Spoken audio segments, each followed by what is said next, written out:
তো আমার ছবি কেন লাগাইছে ওখানে আমি সেটা বুঝতে পারছি না। তোমরা অনেকেই জানো যে আমি মারা গিয়েছি, কিন্তু আমি মারা যাইনি, কারণ আমি বাংলাদেশের না, আমি ইন্ডিয়া। তোমরা যেটা ভাবছো সেটা আমি না। আমি কিন্তু আসিয়া না, আমি বাংলাদেশেও থাকি না, আমি থাকি হলো কলকাতায়। আর আমি মারাও যাইনি, এখনো বেঁচে আছি।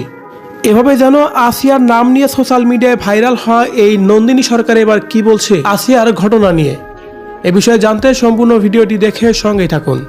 না, তোমরা অনেকেই ভাবো আমি বাংলাদেশি, তো আমি কিন্তু বাংলাদেশের না। মাগুরায় আসিয়ার ঘটনা নিয়ে রীতিমতোই সোশ্যাল মিডিয়ায় যেন ভাইরাল।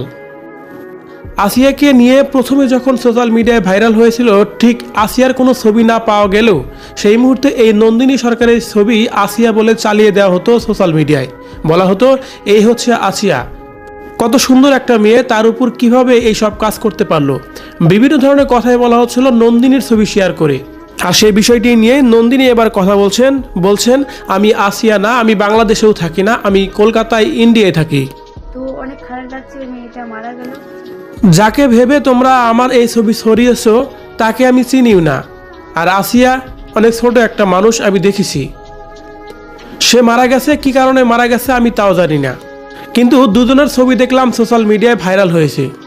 এ সময় তিনি আসিয়ার সাথে ঘটনার কিছু বর্ণনা দিতে গিয়ে বলেন, আমি আসিয়াকে সত্যি চিনি না, তবে যখন আসিয়ার নাম নিয়ে সোশ্যাল সাইটে একটু ঘাটলাম, ঠিক তখনই দেখলাম আসিয়ার সাথে অনেক অন্যায় করা হয়েছে। অনেক ছোট্ট একটা মেয়ে ছিল আসিয়া। তো যে বা যাহারা এই কাজগুলো করেছে, সত্যি আমি তাদের ধিক্কার জানাই।